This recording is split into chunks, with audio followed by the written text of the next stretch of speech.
Imagine this. You wake up in the morning, the phone is in your hand, your fingers scroll through the feed automatically.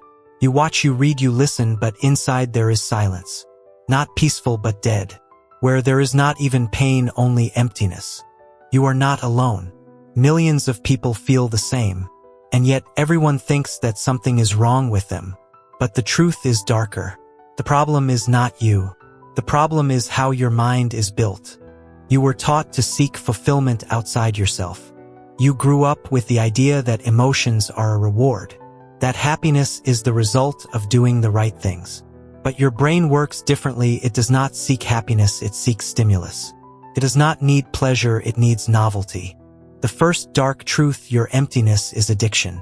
You became a junkie of your own dopamine cycles.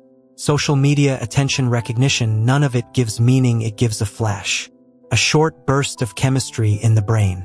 And then silence. Deeper than before. The second truth, you confused stimulus with meaning. The mind wants significance, but habit wants sensation. And when you try to fill the inner void with something external, it only grows. It is like pouring water into a sieve. Every time it seems this time will help, but it does not. The third truth, you do not know how to be with yourself. Your mind fears silence. It feels dangerous because in it you can hear the truth. So you turn on music, open chats, watch other lives, just not to hear your own quiet. But it is in that quiet that awareness begins. The fourth truth, you are not losing meaning, you just stopped creating it.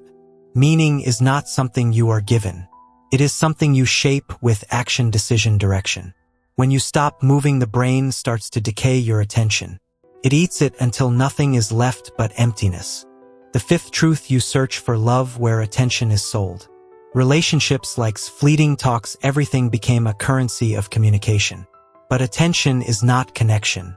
The psychology of attraction has changed today. We are drawn not to those who love us, but to those who make us anxious. Because anxiety is also a stimulus. And the brain does not tell the difference between it and passion. All of this is a system. Your emptiness is not a mistake, it is a consequence. A consequence of the culture of distraction. A consequence of a brain that no longer feels depth, only motion. You became a spectator in your own life. And every day you scroll as if something will finally appear that will fill you. But here is what matters, emptiness is not the end. It is a signal. A place where the mind demands renewal. Not new impressions but new meaning. It is not an enemy, it is a mirror. If you look into it long enough, it starts to speak. The psychology of this is simple. To feel again, you must allow yourself to stop running. Not to fill but to listen. Not to numb but to understand. It is not about motivation, it is about honesty. You do not have to be constantly happy. You have to be real. And when you stop fearing silence, the mind begins to rebuild itself. You no longer react, you choose. You create meaning from within instead of waiting for someone to give you a dose of emotion. You stop being a slave to habits. And then emptiness turns into space. Space where confidence is born. Where emotions become yours, not someone else's.